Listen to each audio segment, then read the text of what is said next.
Hi ಎಲ್ರಿಗೂ ನಮಸ್ತೆ, welcome to 365 days with ಯಕ್ಷ. ಆ್ಯಂಡ್ ಯಾರ್ಯಾರು ಇದನ್ನು ಬೆಳಗ್ಗೆ ನೋಡ್ತಾ ಇದ್ದೀರಾ ಅವ್ರಿಗೆಲ್ಲರಿಗೂ ಗುಡ್ ಮಾರ್ನಿಂಗ್, ಬಿಕಾಸ್ ಇದು ನನಗೆ ಗುಡ್ ಮಾರ್ನಿಂಗ್. ಸುಮಾರು ದಿವಸ ಆಯಿತು ನನ್ನ ಬೇಬಿನ ಓಡಿಸಿ. May be it's been 3 weeks, 3 ವಾರ ಆಯಿತು ಅನಿಸುತ್ತೆ ನಮ್ಮ ಬೇಬಿನ ನಾನು ಓಡಿಸಿ. ಆ್ಯಂಡ್ ಮೈಸೂರಿಗೆ ಹೋಗ್ಬಿಟ್ಟಿದ್ದೆ, ನಿಮಗೆ ಗೊತ್ತು, ಗಣೇಶ ಹಬ್ಬಕ್ಕೆ. ಆ್ಯಂಡ್ ಸೊ ಆಗ ಇಲ್ಲೇ ನಿಲ್ಲಿಸ್ಬಿಟ್ಟು ಹೋಗ್ಬಿಟ್ಟಿದ್ದು ನಮ್ಮ ಬೇಬಿ ಪಾಪ.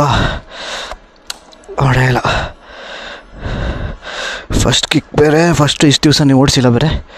ಒಂದೇ ಸ್ಟಾರ್ಟಲ್ಲಿ ನಮ್ಮ ಬೇಬಿ ಸ್ಟಾರ್ಟ್ ಆಗೋಯ್ತಾಳೆ ನೋಡಿ. 3 ವಾರ ಓಡಿಸಿಲ್ಲ ಅಂದರೂ ಒಂದೇ ಸ್ಟಾರ್ಟಲ್ಲಿ ಸ್ಟಾರ್ಟ್ ಆಗೋಯ್ತಾಳೆ. Ready baby? ಅಯ್ಯಯ್ಯೋ, ಓಕೆ, ಒಂದಾಯಿತು, 2 ಆಯಿತು. ಅಯ್ಯಯ್ಯೋ, ಸ್ಟಾರ್ಟ್ ಆಗ್ತಾಯಿಲ್ಲ ಯಾಕವ? ನೀವು ಹುಟ್ಲಿಗೆ ಹಾಕ್ಬಿಟ್ಟು ಹೊಡಿಯೋಣ ಒಂದ್ಸಲಿ ಪಾಪ. ಅವಳಿಗೂ ಪಾಪ ಇಷ್ಟು ದಿವಸ ನಿಂತು ವಾ.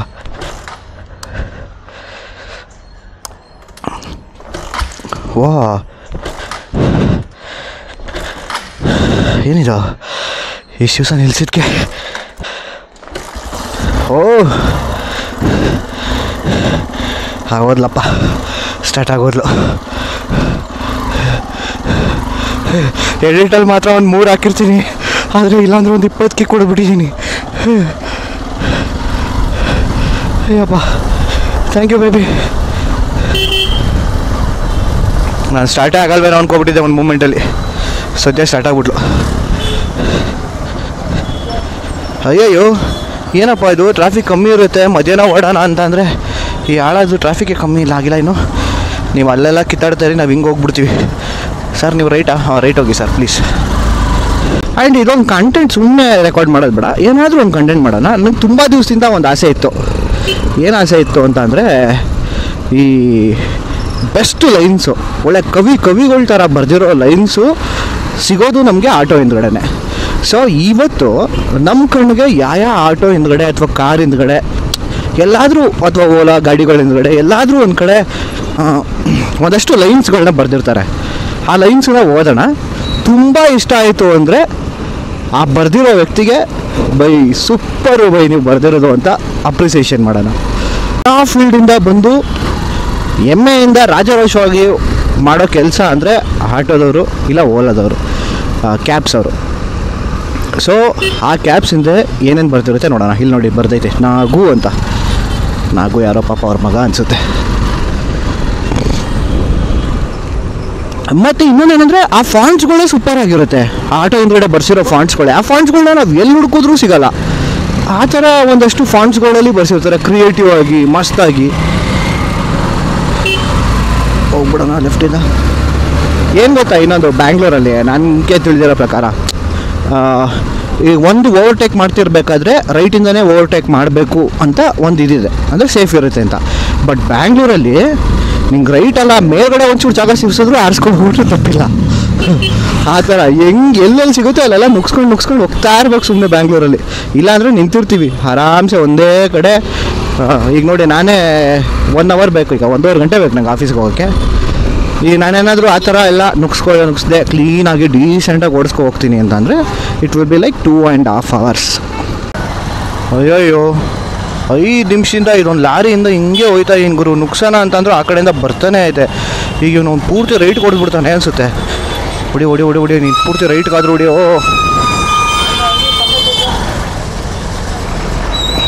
ನಾನು ಹೆಂಗೆ ಹೋಗ್ಲಪ್ಪ, ನುಗ್ಸ್ಬಿಡೋಣ ಹೆಂಗೆ ಸಿಗುತ್ತಂಗೆ. ಅವನೊಬ್ಬನ ಗಾಬರಿ ಆಗೋಯ್ತು.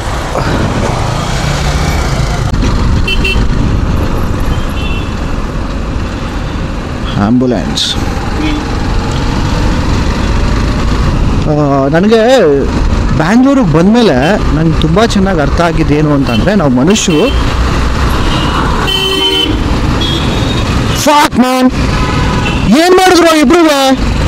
ಅವ್ನು ಆ್ಯಂಬುಲೆನ್ಸ್ ಅಂತ ಬೆಲೆ ಕೊಟ್ಟೆ, ಅವನು ಕಾರು ಅಂತ ಸುಮ್ಮನೆ ಬಿಟ್ಟೆ, ಅವನು ಹಾಕೊಂಡು ಬಂದು ಬಜೆಟಲ್ಲಿ ಹಾಕೊಂಡು ಕೇಳಿಸ್ಬಿಡ್ತೆ. ಕಂಟ್ರೋಲ್ ಬಾಯಿಗೆ ಬಂದು ಇಟ್ಕೊಂಡ್ರು ಸತ್ಯವಾಗಿ. ನೀವು ತಪ್ಪಿ ಹಾಕೊಂಡು ನಿಂಬಾಣಿ ಮಾಡಿಬಿಡ್ತಾವೆ ನೋಡ್ರಲ್ಲಿ ಇಬ್ಬರು ಸೇರ್ಕೊಂಡು. ಶಂಟ ಆಟೋ ಡವ ಡವ ಅಂತ ಹೊಡ್ಕೊತಾ ಇದ್ರು. ಸತ್ಯವಾಗ್ಲೂ ಇವರು ನಿಜವಾಗ್ಲೂ ಅವ್ನ ಪಾಡೋಕೆ ಅವ್ನು ಲೆಫ್ಟ್ ಇಲ್ಲ, ಇವ್ನ ಕಾರ್ದೇನು ತಪ್ಪಿಲ್ಲ, ಆ್ಯಂಬುಲೆನ್ಸ್ ಅವ್ನು ತಪ್ಪು. ಅವ್ನು ಆರ ನೋಡ್ಕೊಂಡು ಬೇರೆ ಹೋಯ್ತು. ಏನೋ ಎಮರ್ಜೆನ್ಸಿ ಅನಿಸುತ್ತೆ ಪಾಪ ಬಿಡಿ. ಅದಕ್ಕೆ ಒಬ್ಬೊಬ್ಬರು ಅಲ್ಲಿ ಇದಿರಲ್ಲ, ಏನೋ ಆ ಸೈರನ್ ಇರೋಲ್ಲ, ಏನೋ ಆಗಿರುತ್ತೆ, ಅದನ್ನು ರೆಡಿನೂ ಮಾಡಿಸಿರಲ್ಲ. ಸೊ ಅದಕ್ಕೆ ಆರ ನೋಡ್ಕೊಂಡು ಬಡ್ಕೊಂಡು ಹೋಯ್ತಾ ಇರ್ತಾನೆ. ಅವ್ನು ರೈಟಲ್ಲಿ ಕ್ಲೀನಾಗಿ ಹೋಗ್ತಾ ಇದ್ದ ಆ್ಯಂಬುಲೆನ್ಸ್. ಅವನು ಸಡನ್ನಾಗಿ ಲೆಫ್ಟಿಗೆ ಬಂದ್ಬಿಟ್ಟ, ಕಾರ್ ಅವನು ರೈಟಿಗೆ ಬಂದ್ಬಿಟ್ಟ. ನನಗೆ ಎರಡೂ ಬಂದು ಬಾಯೇ ಹಂಗೆ ಕೂತ್ಕೊಂಡ್ಬಿಟ್ಟಿತ್ತು. ನಾನೇನೋ ಹೇಳೋಕ್ಕೆ ಬಂದೆ ಆ್ಯಂಬುಲೆನ್ಸ್ ಅವ್ರ ಬಗ್ಗೆ ಒಳ್ಳೆ ವಿಷಯ, ಅವನೇ ಗಾಬರಿ ಬಿಡಿಸ್ಬಿಟ್ಟ. ಪಾಪ ಅವ್ನ ಕೆಲಸನೇ ಅಂಥದ್ದು, ಏನೂ ಮಾಡೋದಕ್ಕಾಗಲ್ಲ ಬಿಡಿ, ಏನು ಮಾಡೋಕ್ಕಾಗ್ತಿರ್ಲಿಲ್ಲ. ಏನಾದರೂ ಗುದ್ದಿದ್ರೆ ಅವನೇ ಎತ್ಕೊಯ್ತಾ ಇದ್ದ ಅಷ್ಟೇ. ನನಗೆ ಯೂಶಲಿ ಬ್ಯಾಂಗ್ಳೂರಿಗೆ ಬಂದ ಮೇಲೆ ಗೊತ್ತಾಗಿದ್ದು ನಾವು ಮನುಷ್ಯರು ತುಂಬ ಕ್ರೂರ ಆಗಿದ್ದೀವಿ ಅಂತ, ಆ್ಯಂಡ್ ನಾವು ಮನುಷ್ಯತ್ವನೇ ಮರಿತಾ ಇದ್ದೀವಿ ಅಂತ. ಬಿಕಾಸ್ ಯಾಕೆ ಅಂತ ಅಂದರೆ, ಫಾರ್ ಎಕ್ಸಾಂಪಲ್ ಆ್ಯಂಬುಲೆನ್ಸ್ ಅಂತ ಅಂದ್ಕೊಳ್ಳಿ. ನಿಮ್ಗೆ ಗೊತ್ತು ಬ್ಯಾಂಗ್ಳೂರಲ್ಲಿ ಟ್ರಾಫಿಕ್ ಇರೋದ್ರಿಂದ ಆ್ಯಂಬುಲೆನ್ಸ್ ಹೋಗೋದೆಷ್ಟು ಕಷ್ಟ ಅಂತ. ಬಟ್ ಒಂಚೂರು ನಾವು ಜಾಗ ಬಿಟ್ಟರೆ, ಒಂಚೂರು ಅಡ್ಜಸ್ಟ್ ಮಾಡಿಕೊಂಡ್ರೆ ಎಲ್ಲ ಆಗುತ್ತೆ. ಆ್ಯಂಡ್ ನಮಗೆ ಈಗ ಆ್ಯಂಬುಲೆನ್ಸ್ ಯಾರಾದರೂ ಸೈರನ್ ಹಾಕ್ಕೊಂಡು ಎಮರ್ಜೆನ್ಸಿ ಅಂತ ಬರ್ತಾಯಿದ್ರೆ ಫಸ್ಟ್ ಏನು ಥಾಟ್ ಬರ್ತಾಯಿತ್ತು ಅಂತ ಅಂದರೆ, ಅಯ್ಯೋ ಯಾರಿದ್ದಾರೋ ಆ್ಯಂಬುಲೆನ್ಸಲ್ಲಿ, ಪಾಪ ಅವ್ರಿಗೆ ಅದೇನು ಕಷ್ಟನೋ, ಪಾಪ ಅವ್ರು ಫಸ್ಟ್ ಹೋಗಲಿ, ಅವ್ರಿಗೆ ಅದೇನು ಟ್ರೀಟ್ಮೆಂಟ್ ಸಿಗಬೇಕು ಸಿಗಲಿ, ಅವ್ರಿಗೇನು ಆಗೋದು ಬೇಡ, ಏನು ಹೆಚ್ಚು ಕಮ್ಮಿ ಆಗೋದು ಬೇಡ, ಒಳ್ಳೇದಾಗಲಿ ಅಂತ ಅಂದ್ಕೊಂಡು ದಾರಿ ಬಿಡೋದು, ಇದು ಮನುಷ್ಯತ್ವ. ಬಟ್ ಈಗ ಮನುಷ್ಯತ್ವ ಇಲ್ಲ, ಸ್ವಾರ್ಥ ಬಂದಿದೆ. ಆ ಸ್ವಾರ್ಥ ಏನು ಅಂತ ಅಂದರೆ, ಟ್ರಾಫಿಕಲ್ಲಿ ನಿಂತಿದ್ರೆ ಅಯ್ಯೋ ಆ್ಯಂಬುಲೆನ್ಸ್ ಬಂತು. ಈಗ ಆ್ಯಂಬುಲೆನ್ಸ್ ಬಂದಿದ್ದಕ್ಕೆ ನಮ್ಮ ಕಡೆ ಸಿಗ್ನಲ್ ಬಿಟ್ಬಿಡ್ತಾರೆ, ಆ್ಯಂಬುಲೆನ್ಸ್ ಹಿಂದ್ಗಡೆ ಕಚ್ಕೊಂಡು ಹೋಗ್ಬಿಡೋಣ, ನಾವು ಬೇಗ ಹೋಗ್ಬಿಡ್ತೀವಿ. ಇದು ಸ್ವಾರ್ಥ ಆಗೋಗಿದೆ. ಸೊ ನನಗೆ ನಾವು ಮನುಷ್ಯತ್ವನೇ ಮರಿತಾ ಇದ್ದೀವಿ ಅಂತ ನನಗೆ ಬ್ಯಾಂಗ್ಳೂರಿಗೆ ಬಂದಮೇಲೆ ನೋಡಿದ್ಮೇಲೆ ಅನ್ನಿಸ್ತು. ಬಟ್ ಈ ವ್ಲಾಗ್ ಸ್ಟಾರ್ಟ್ ಮಾಡುವಾಗ ಹೇಳಿದ್ದೆ ಆಟೋ ಹಿಂದ್ಗಡೆ ಏನಾದರೂ ಬರ್ದಿದ್ರೆ ಓದ್ಕೊಂಡು ಚೆನ್ನಾಗಿರೋ ಲೈನ್ಸ್ನ ಓದೋಣ ಅಂತ. ಬಟ್ ಇಲ್ಲಿ ನೋಡಿದ್ರೆ ಯಾವುದೋ ಒಂದೇ ಒಂದು ಆಟೋನೂ ಸಿಗ್ತಾಯಿಲ್ಲ, ಒಂದೇ ಒಂದು ಕ್ಯಾಬು ಸಿಗ್ತಾಯಿಲ್ಲ ವಿತ್ ಗುಡ್ ಲೈನ್ಸ್.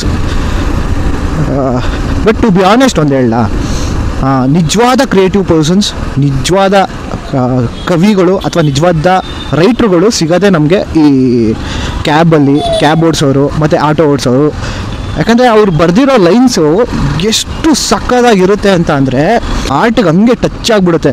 ಆ್ಯಂಡ್ ಇನ್ನೊಂದೇನು ಅಂತಂದರೆ, ಇವರು ಬರೆಯೋ ಒಂದಷ್ಟು ಮೋಟಿವೇಶನ್ಸ್ ವರ್ಡ್ಸ್ ಇರುತ್ತಲ್ಲ ಆಟೋ ಹಿಂದ್ಗಡೆ, ಅಬ್ಬಾ ಏನು ಸಕ್ಕದಾಗಿರುತ್ತೆ ಗೊತ್ತಾ. ಗುರು, ಯಾರಾದರೂ ಒಬ್ಬ ಮೆಡಿಕಲ್ ಸ್ಟೋರಿಂದ ವಿಷ ತೊಗೊಂಡು ಮನೆಗೆ ಹೋಗಿ ನಾನು ಸೂಸೈಡ್ ಮಾಡ್ಕೊಂಡು ಸಾಯಬೇಕು ಅಂತ ಹೋಗುವಾಗ ಆನ್ ದಿ ವೇ ಏನಾದರೂ ಈ ಆಟೋ ಹಿಂದ್ಗಡೆ ಬರ್ದಿರೋ ಮೋಟಿವೇಶನ್ಸ್ ವರ್ಡ್ಸ್ನ ಏನಾದರೂ ಓದ್ಬಿಟ್ರೆ ಅವ್ನ ವಿಷಯನ ಅಲ್ಲೇ ಜೋಬಿಂದ ತೆಗೆದು ಎಸ್ಬಿಡ್ತಾನೆ. ನನ್ನ ಪ್ರಕಾರ ಅಷ್ಟು ಟಚ್ ಆಗುತ್ತೆ ಮೋಟಿವೇಶನ್ಸ್ ವರ್ಡ್ಸ್. ಫಾರ್ ಎಕ್ಸಾಂಪಲ್ ನನಗೇ ಒಂದು ವರ್ಡ್ ನನಗೆ ಸಿಕ್ಕಾಪಟ್ಟೆ ಇಷ್ಟ ಆಗಿದ್ದು, ಇದುವರೆಗೂ ನಂಗೆ ನೆನಪಲ್ಲಿರೋ ಆಟೋ, ಯಾಕಂದ್ರೆ ನಾನು ತುಂಬ ಆಟೋ ನೋಡ್ತೀವಿ, ಬಟ್ ನನಗೆ ಇದುವರೆಗೂ ಸಖತ್ತು ನೆನಪಲ್ಲಿ ಕೂತಿರೋ ಒಂದೇ ಒಂದು ಆಟೋ ಲೈನ್ಸ್ ಏನು ಅಂತ ಅಂದರೆ, ನನಗೆ ಬ್ಯಾಂಗ್ಳೂರಿಂದ ಮೈಸೂರಿಗೆ ಹೋಗ್ತಾ ಇದ್ದೆ. ಆ್ಯಂಡ್ ಯೂಶಲಿ ನಾವು ಮೈಸೂರಿಗೆ ಹೋಗ್ಬೇಕಾದ್ರೆ ತುಂಬ ಖುಷಿಯಾಗಿರ್ತೀವಿ. ಬಟ್ ಅವತ್ತು ನಾನು ತುಂಬಾ ಬೇಜಾರಾಗಿದ್ದೆ. ಬಿಕಾಸ್ ಯಾವುದು ನನ್ನ ರೀತಿ ನಡೀತಾ ಇಲ್ಲ, ಅಂದ್ಕೊಳ್ಳೋದೇ ಒಂದು ಆಗೋದೇ ಒಂದು ಅಂತ ಅಂದ್ಬಿಟ್ಟು ತುಂಬ ಬೇಜಾರಾಗಿತ್ತು. ಸೊ ಅದರಿಂದ ನಾನು ಅದ್ರ ಬಗ್ಗೆ ಯೋಚನೆ ಮಾಡ್ಕೊಂಡು ಹೋಗ್ಬೇಕಾದ್ರೆ ನಾನು ಹತ್ತತ್ರ ರಾಮನಗರದ ಹತ್ರ ಈ ಆಟೋ ನೋಡಿದೆ. ಈ ಆಟೋ ಹಿಂದ್ಗಡೆ ಒಂದಷ್ಟು ಲೈನ್ಸ್ ಬರೆದಿತ್ತು, ಫಿದಾ ಆಗಿಬಿಟ್ಟೆ ಗುರು. ಆ ಲೈನ್ಸ್ ಏನು ಅಂತಂದರೆ ನನಗೆ ಇನ್ನೂ ನೆನಪಿದೆ. ಈ ಜಗತ್ತಲ್ಲಿ ಪ್ರತಿಯೊಂದಕ್ಕೂ ಅಂತ್ಯ ಇದೆ, ಪ್ರತಿಯೊಂದಕ್ಕೂ ಸಾವಿದೆ, ಹಾಗೆ ನಿನ್ನ ಕಷ್ಟಗಳಿಗೂ ಒಂದು ದಿನ ಸಾವು ಬರುತ್ತೆ, ಕಾಯಿ. ಸಕ್ಕದಾಗಿದೆ ಅಲ್ಲ. ನುಗ್ಸೋಣ ಅಯ್ಯಯ್ಯೋ, ಆ ಕಡೆ ನಮ್ಮದು ನುಗ್ಸೋಕ್ಕಾಗಲ್ಲ, ಆ ಕಡೆ ಚಿಕ್ಕದು, ನಮ್ಮದು ಸ್ವಲ್ಪ ದೊಡ್ಡದು.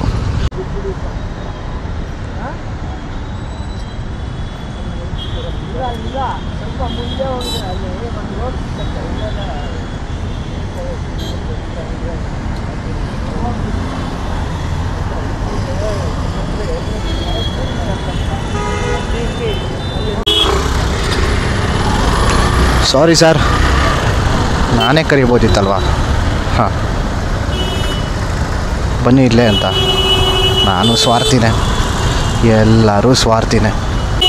ಕೇಳೋ ಪೇಷನ್ಸಲ್ಲಿ ಇರೋಲ್ಲ ಪೊಲೀಸ್ ಕೂಡ. ಸರ್ ಇವ್ರು ಕೇಳಿದ್ರು ಡ್ರಾಪ್, ಅದಕ್ಕೆ ಬಿಡ್ತಿದ್ದೀವಿ. ನೀ ಯಾಕ್ರಿ ಹಚ್ಕೊಂಡ್ರಿ, ಕಟ್ರಿ ಫೈನು ಅಂತ ಅಂದ್ಬಿಡ್ತಾರೆ. ಅದು ಅಲ್ಲದೆ ಮಂತ್ ಎಂಡ್ ಬೇರೆ, ಬರೀ 3 ಡಿಜಿಟ್ ನಂಬರ್ ಇದೆ ಅಕೌಂಟಲ್ಲಿ. ಅಣ್ಣ ಬೇರೆ ಇಲ್ಲೇ ನಿಂತಿದ್ದಾರೆ, ಇಲ್ಲೇ ನೋಡಿ, ಅಣ್ಣ ಬೇರೆ ಇಲ್ಲೇ ನಿಂತಿದ್ದಾರೆ. ಪಾಪ ಯಾರೂ ಕೆಟ್ಟವರಲ್ಲ, ಅವ್ರವ್ರ ಸಿಚುವೇಶನ್ ಅವ್ರನ್ನ ಕೆಟ್ಟವ್ರಾಗಿ ಮಾಡುತ್ತೆ ಅನ್ಸುತ್ತೆ ನನ್ನ ಪ್ರಕಾರ. ಬಿಕಾಸ್ ಈಗ ನಾನು ಕೆಟ್ಟವನಾದೆ, ಅವರು ಕೆಟ್ಟವರು, ಅವರು ಕೆಟ್ಟವರಾದ. ಅವ್ರು ಹೆಲ್ಪ್ ಕೇಳಿದ್ರು ನಾವ್ಯಾರು ಮಾಡಲಿಲ್ಲ. ಈಗ ಅವ್ರ ಮನಸ್ಸಲ್ಲಿ ಏನಿರುತ್ತೆ ಹೇಳಿ, ವಯಸ್ಸಾದವನು ಹೆಲ್ಪ್ ಕೇಳ್ತಾ ಇದ್ರು ಮಾಡಲಿಲ್ವಲ್ಲಪ್ಪ ಅಂತ ಇರುತ್ತೆ. But I'm sorry. To be honest, ನನಗೆ ಲೈಫಲ್ಲಿ ತುಂಬ ಬ್ಯೂಟಿಫುಲ್ ಡೇಸ್ ಅನಿಸಿದ್ದು ಚಿಕ್ಕವನಿದ್ದಾಗ. ಬಿಕಾಸ್ ಅದು ಚಿಕ್ಕವನಿದ್ದಾಗ ಗೊತ್ತಿರಲಿಲ್ಲ. ನಾನು ದೊಡ್ಡವನು ಆದಮೇಲೆ ನನ್ನ ಬ್ಯೂಟಿಫುಲ್ ಡೇಸ್ ಸ್ಟಾರ್ಟ್ ಆಗುತ್ತೆ ಅಂತ ಅನಿಸ್ತಾ ಇತ್ತು.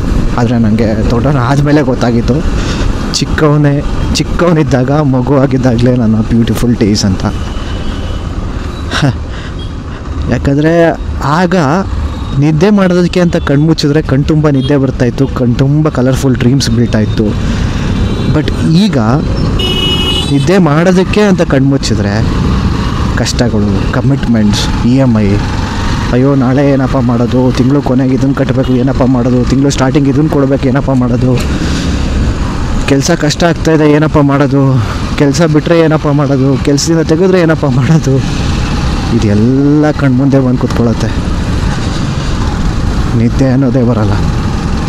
ದೊಡ್ಡವರಾಗ್ತಾ ಆಗ್ತಾ ನನ್ನ ಪ್ರಕಾರ ನಾವು ನಿದ್ದೆನೇ ಮರೆತು ಬಿಡ್ತೀವಿ ಅಂತ ಅನಿಸುತ್ತೆ. ಬಿಕಾಸ್ ನಿದ್ದೆ ಅನ್ನೋದು ಒಂದು ಪೀಸ್ಫುಲ್ ಮೂಮೆಂಟ್. ಆ ಪೀಸ್ಫುಲ್ ಮೂಮೆಂಟೇ ನಮ್ಮ ಲೈಫಲ್ಲಿ ಮರ್ತೋಗಿದ್ದೀವಿ ನಾವೆಲ್ಲ. ಚೆನ್ನಾಗಿತ್ತು ಗುರು ಚೈಲ್ಡ್ಹುಡ್ ಡೇಸ್. ಈಗಿನ ಜನ್ರೇಷನಲ್ಲಿ ಎಲ್ಲ ಚಿಕ್ಕವ್ರ ಕೈಲೂ ಒಂದೊಂದು ಮೊಬೈಲ್ ಇದ್ದೇ ಇರುತ್ತೆ. ಈಗಲೂ ಹೇಳ್ತಾ ಇದ್ದೀನಿ, ನಿಮ್ಮ ವಯಸ್ಸಲ್ಲಿ ನೀವು ಇಟ್ಕೊಂಡಿರೋ ಮೊಬೈಲ್ ಕೂಡ ನಮ್ಮ ಹತ್ರ ಇರಲಿಲ್ಲ, ಆ್ಯಂಡ್ ಆ ಮೊಬೈಲ್ನ ನಾವು ನೋಡೂ ಇರಲಿಲ್ಲ.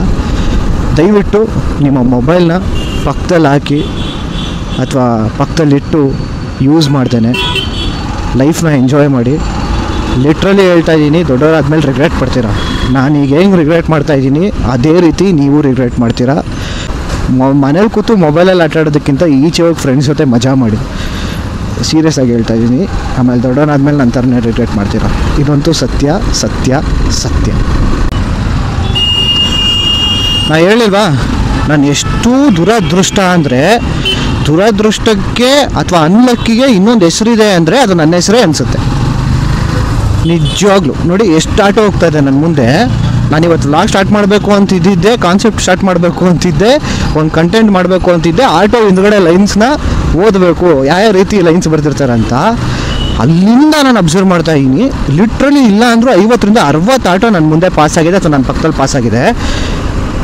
ಒಂದೇ ಒಂದು ಆಟೋ ಹಿಂದ್ಗಡೆ ಒಂದು ಒಳ್ಳೆ ಲೈನ್ಸ್ ಇಲ್ಲ. ಹಂಗಂತ ಅಂದ್ಬಿಟ್ಟು ಲೈನ್ಸ್ ಇಲ್ವೇ ಆಟೋ ಅಂತಲ್ಲ, ನಾನು ದುರದೃಷ್ಟ, ನಾನೇ ಸರಿ ಇಲ್ಲ, ನನ್ನ ಟೈಮೇ ಸರಿ ಇಲ್ಲ, ನಾನು ಅಂದ್ಕೊಂಡಿದ್ದು ಏನೂ ಆಗಲ್ಲ. ನೆನ್ನೆ ಇನ್ಸ್ಟಾಗ್ರಾಮ್ ಸ್ಕ್ರಾಲ್ ಮಾಡಬೇಕಾದ್ರೆ ನನಗೊಂದು ಕಂಟೆಂಟ್ ಸಿಕ್ತು. ಕಂಟೆಂಟ್ ಅಲ್ಲ, ಇದೊಂದು ಮೇಮ್ ಯಾರೋ ಒಬ್ಬರು ಮಾಡಿದ್ದು. ನನಗದು ನೋಡಿ ಸಿಕ್ಕಾಪಟ್ಟೆ ಇಷ್ಟ ಆಗೋಯ್ತು. ಅದು ನಿಮ್ಮ ಸ್ಕ್ರೀನಲ್ಲಿ ಹಾಕ್ತೀನಿ ನೋಡಿ. ಇದು ಎಷ್ಟು ಸತ್ಯ ಅಲ್ವಾ.